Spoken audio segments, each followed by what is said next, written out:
Welcome back. Time once again for another episode of OC Spotlight, the only show taking a look at the most interesting people doing the most amazing things right here in your own backyard. And today, well, we've got kind of an interesting duo here today. I'm going to start by bringing in a friend of the station. She's helped us find guests for other shows here, and she certainly has helped us produce some other events and things we've done here. Samantha McDermott. Welcome, Samantha. Hey, Paul. Thanks for having me. And you have been bugging me for a long time to bring somebody else in here and get them on OC Spotlight. I said, okay, finally, let's get them in here. Let's find out what they're talking about. Who is this person you brought with here? This mystery man mystery here guest. is a very, very special guy.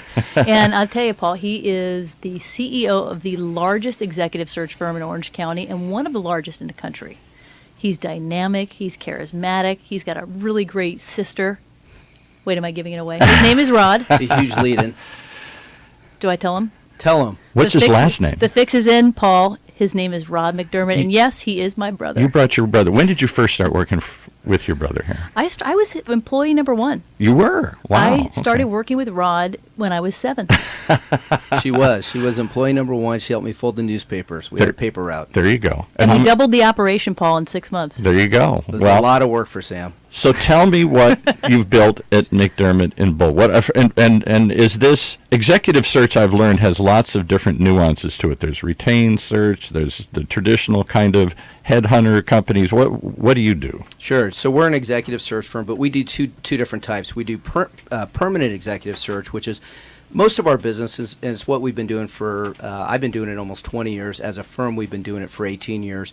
And about 5 years ago, we started a group called McDermott Bull Interim Leaders, where we'll plug interim executives into companies. You know, you can rent a CFO. You don't have to buy one. You can rent a head of HR or a talent acquisition person or a head of operations, or we've done heads of sales, engineering, marketing, CEOs of companies. So that's become more and more in vogue, and it was really in vogue after the recession, when companies were starting to grow again, but they just didn't know if it was, was it fool's gold? Are we really looking at some foundational strength in the economy, or is this going to be a blip and we're going to have to lay off again? So, hey, let me rent somebody instead of buy somebody. One of our shows here, the Business Growth Cafe, who's hosted by a guy named Angelo Ponzi, he had built an ad agency and sold it, and now he works as an interim chief marketing officer for different companies here. And so he brings in, he's always talking about what the changes are in business. That's certainly a big change that we've seen. I grew up I'm considerably older than you guys here. I'm in my 60s. I remember the days of Jack Welch when you joined GE because they were going to promote from within. They were going to develop a team, and you had a career path for the rest of your life. That doesn't seem like that exists anymore. Yeah, today. not as much. It's interesting because companies these days aren't looking, they are looking 4, 5, 10 years out. They are definitely doing that, but they're judged every 13 weeks. If you're a public company, you've got to hit your quarter. If you don't hit your quarter, your stock tanks. I was just watching it today. Yesterday, Nike, a couple other companies hit. They had negative earnings, or they didn't have a great release. It wasn't, maybe they weren't losing money, but they weren't as positive as they should have been. And so that didn't hit the numbers. Yeah, they didn't hit the number. And so the company now is no longer trusted by Wall Street. The stock tanks, and they've got to lay off folks. So these days, companies are looking at that quarter. After really, 13 weeks, you've got to make those kinds of critical decisions. Every 13 weeks. We have one of our clients, Paul, that's got 40,000 employees. It's a big, big company. I won't say who it is, but literally every quarter the CEO approves all the hires. They determine, are we going to make it or not? Because if he says it's like a short-term lease. They got to renew your option every 13 weeks or every 26 weeks or something. It's really crazy. If he says we're going to make 39 cents this quarter, they're going to make 39 cents. And if it means they have to push something out till next quarter, they're going to do it. Wow. So in that world, somebody told me that employees have to stop thinking themselves as working for a company and think of it as working with a company. What can you do for me as much as what they can do for what? It's both ways. It's not just what I can do for you, Mr. Company. It's what you can do for me. Yeah. Well, today it's funny. We've got less than 4% unemployment, so it's definitely an employees market, and it still is. Even if the economy's slowing down a little bit, towards the end of last year, our growth wasn't as good as it was towards the beginning of the year, and even now there's a lot of caution in the market. So it's caution, fear, chaos, confusion. We've got trade wars brewing. We've got debt soaring through the ceiling again here. We've got chaos and controversy and possible impeachments in Washington. I mean, it's never been more confusing in my life, really. Maybe the 60s when I was a kid, it feels like that again. And yet, the financial markets go on. Businesses have got to keep growing and making decisions in uncertain times. And I don't think they like uncertainty. No, they love certainty. Anytime, if you put the word caution, whether it's cautiously optimistic or cautiously pessimistic, it's never good. Companies get stuck in molasses. They don't make decisions. Yeah, and so right. That can become We'll wait to see how it turns out. Exactly, right. And that's how recessions happen. A lot of times recessions are self-fulfilling prophecies where, well, we're thinking it might get soft, so we're going to stop. And then, their vendors aren't getting as much business, and so they're going to slow down their buying. And it goes all the way through the supply chain. And before you know it, you've got a slowing economy. And so that's probably a little bit about what we're feeling right now. It's nice that the Fed came out yesterday and said, hey, we're going to pause, and we'll probably pause for the entire year. But that scared the markets. Like, oh, what do they know that we don't? Things are slowing. Something must be happening bad here. But I think we all knew that. I think everybody knew that. And then with an uncertain Fed who might be raising rates, my money manager tells me the Fed is the one that causes the recessions. Right. They raise rates and people stop doing things because they can't afford it anymore. And when that starts happening, then all of a sudden you've got yourself a recession. That's a successful guy when he just casually says, my money manager here. I'm thinking my money manager is I reach in my pocket and tell me how much I got to spend today. My money manager is at Charles Schwab, though, and I pay $4.95 a trade, but I read all their news. There you go. So maybe you have explained one of the things we felt for a while. We went through the greatest economic collapse since the Great Depression. We went through the Great Recession, and I'm still not sure we figured out. I ask people all the time, did we fix it? Did we really solve that, or did we just sort of patch it up and put it back to work again? I'm not sure if something like that can happen again. But having said that, I think that one of the things that shocked people as we slowly started to dig our way out of this thing was how slowly companies started hiring again. We're not going to do that. We're going to put it off. And it goes to your point about interim situations here. Is that interim situation driven by just cost savings? Hey, if we can get away with it, we don't pay benefits, we don't do other things here. Is it driven by, well, we may have to lay them off, like you're saying, so everybody's on a short-term lease, and if you perform, you stay?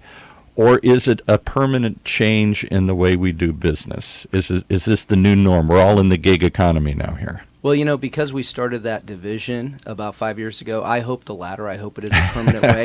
And I'll tell you, one of the things we did, we opened up a division in Europe. We bought a 30-year-old European company about 2 years ago.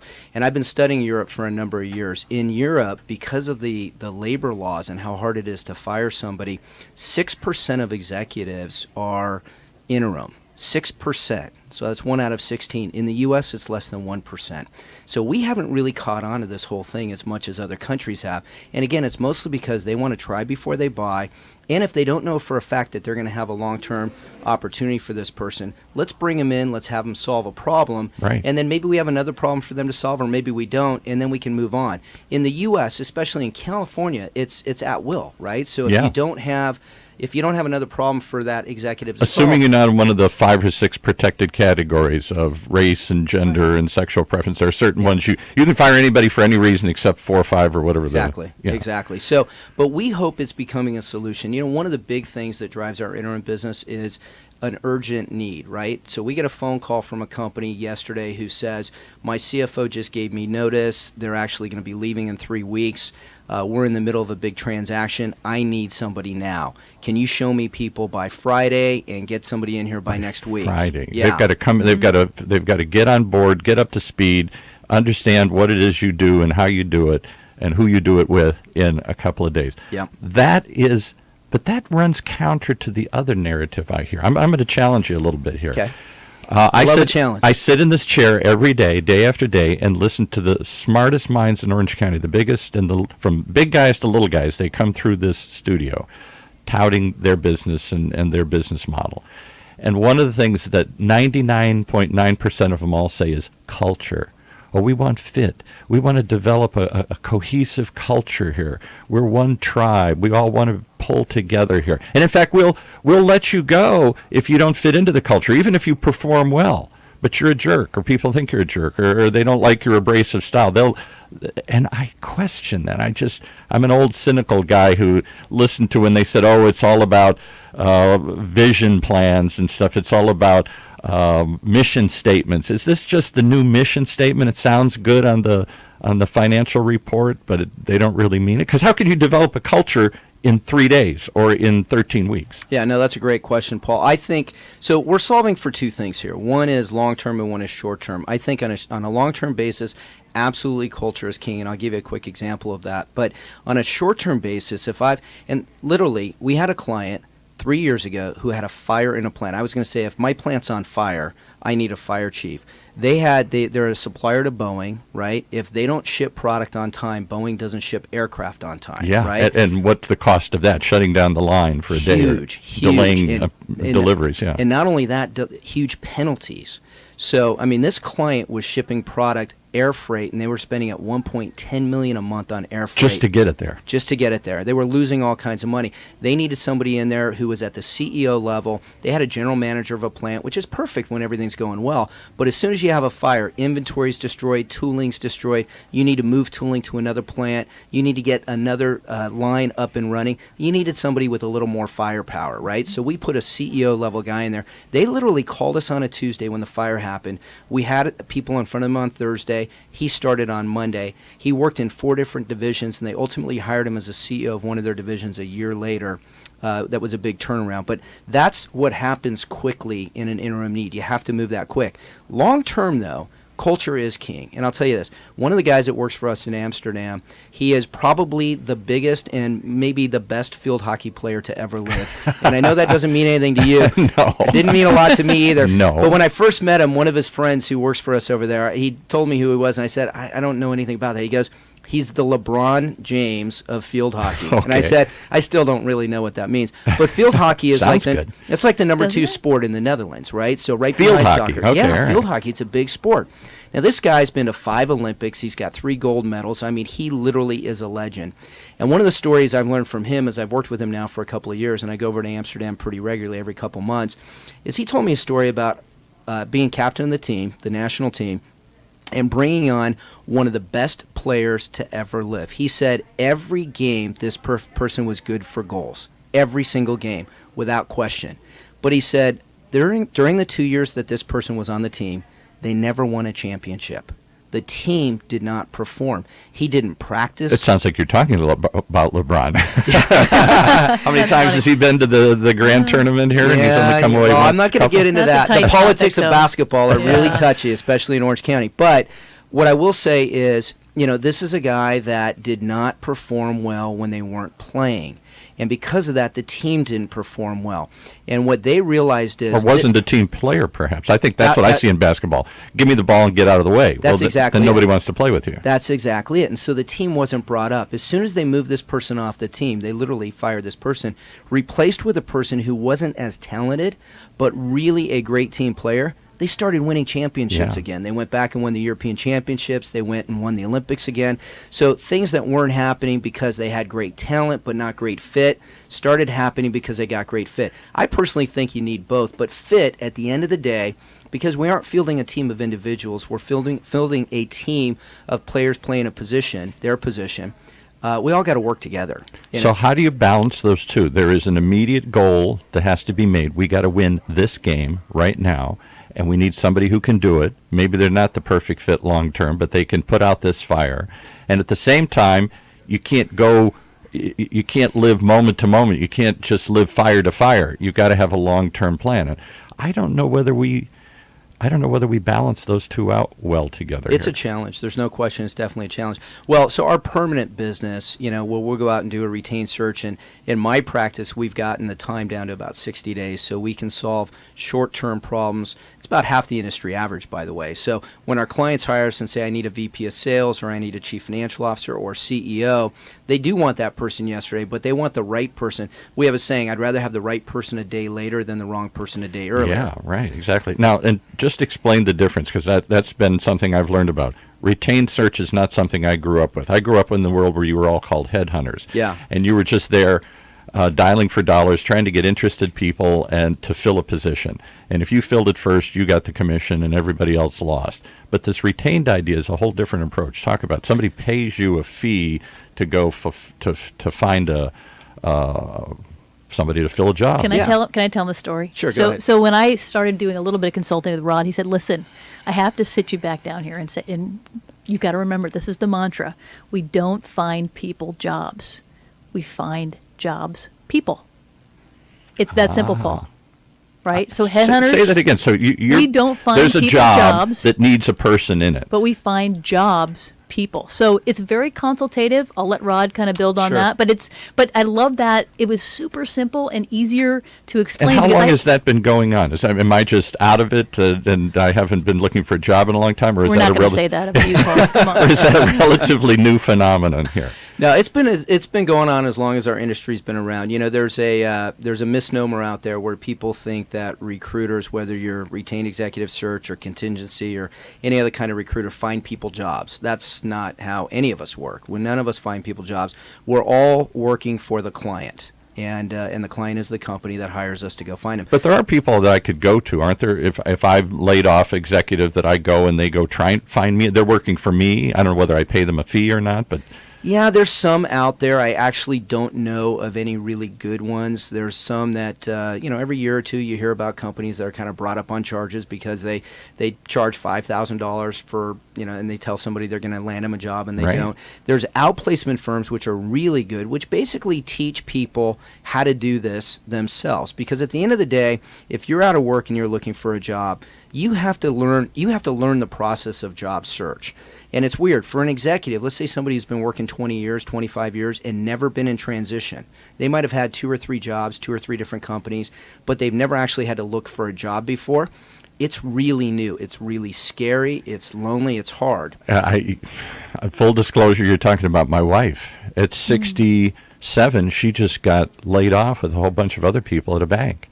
And she'd been doing that job for 20 years, and the job's gone. Yeah. And we're trying to figure out, does she just sort of retire? She doesn't have any pension because her position didn't earn a pension. I think there's only 1 out of 10 people in America that get a pension Nobody anymore. has pensions anymore. So what do we do? And she doesn't really want to sit home. And can we afford to have her just sit home? So she's struggling with, suddenly, at 67, how do I go out and find a job? Well, what kind of job? Is it a short-term job? Is it a fun job? Is it going to pay something? I don't know. And so they offered one of these outplacement companies, and we both sort of scoffed and said, well, what can they teach us? Maybe a lot, because I'm sure the world's different than when she started 20 years ago. Yeah, the outplacement companies are pretty good. We partner with quite a few of them. We run a group called the McDermott Bull Executive Network, and we started it 17 years ago. So if you go back, we started in January of 2001. In September of 2001, September 11th, we had 9/11. We were in a recession. The dot-com bust happened, and Orange County was in a pretty massive recession. And so we had, I remember I had a CFO come to me who I had talked to a couple times. This is a CFO who had taken 5 companies public. In Orange County, in the CFO world, that makes him a rock star, right? He was out of work. He couldn't find a job, and he didn't know how to do it because he never had to find a job. That recession in 2001 and 2002 was really eye-opening for a lot of people who did not have a network, had no idea how to network. Nobody knew who they were. They didn't know who understood the anybody new was rules outside of the game.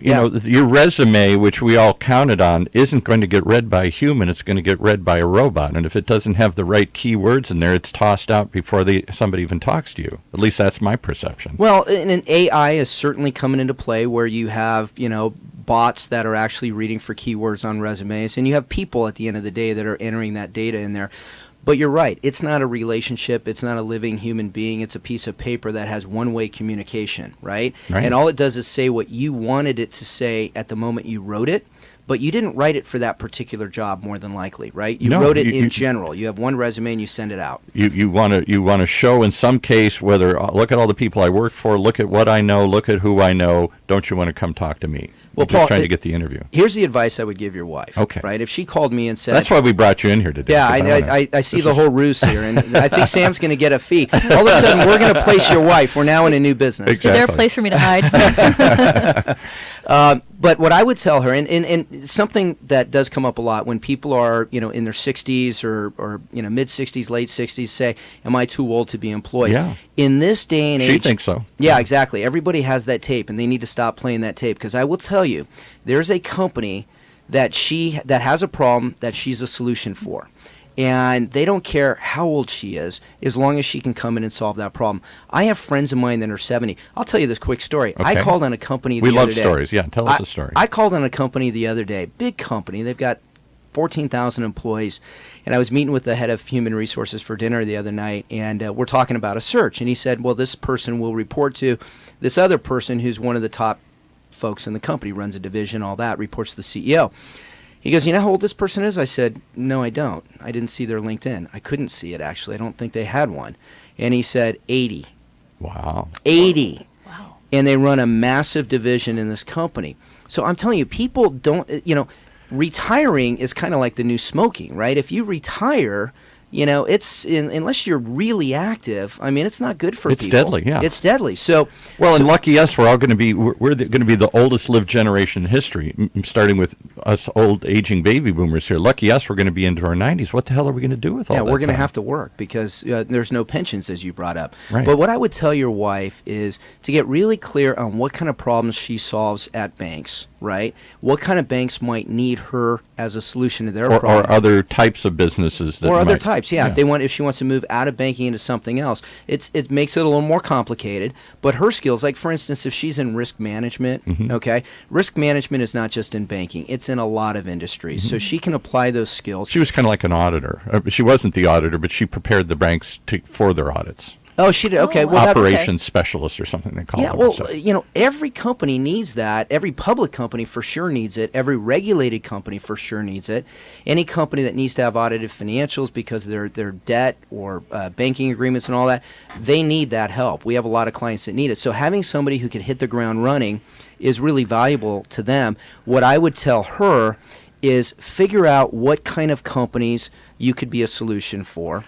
Identify who in those companies would be up at night thinking of you. Go ahead. Yeah. As we come down to our last 2 minutes, I'm gonna comment again. I think you've hit something I hadn't thought about, because I tell people all the time when they come in and do these shows that, or any types of content that they want to create to get found. Nobody's looking for your company.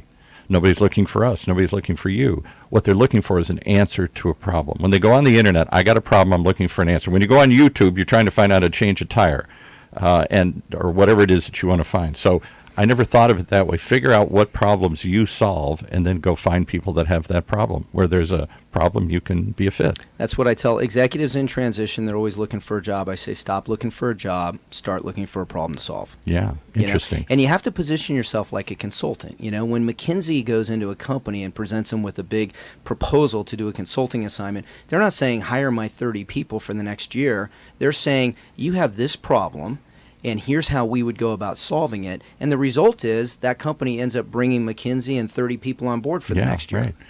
Well, our problem is we've run out of time. So tell us all, how do we, if people want to learn more, you've opened up 10 or 12 other discussions. I hope we can get you back in here and talk about some of these, because I really do think the world is changing, whether we like it or not, and you can adapt or you can die. And I think that in many cases, we're looking at a new normal within businesses. We're going to work longer. We've got to think of ourselves as more independent contractors, and we've got to present ourselves as problem solvers and not just people desperate for a job here. Yep, that's exactly right. Well, hey, I appreciate the time, Paul. Thanks for having us on. If you want more information on our firm and what we do with the permanent search business, the interim business, and our executive network, it's www.mbexec.com. That's mbexec.com. Okay, we're talking to Rod McDermott, CEO of McDermott Bull, and you guys do retained search for big companies, and then you also do interim work if somebody's just looking for a short-term fix. You can find the long-term answer or the short-term answer, either end of the spectrum here. Yep. And our executive network serves senior executives that are in transition. Okay, fascinating stuff. Well, Samantha, you were right. He was interesting. He was worthy of an OC spotlight here, and I hope we can bring him back and get him on some other shows, because all of this are things we talk about. We have a couple of HR shows, and they're our most popular programs, to my amazement here. Everybody seems confused at what the new normal is and how to adapt to it. So thanks for coming in here. You've been listening again to OC Spotlight, right here in Orange County's only community radio station, OCTalkRadio.net.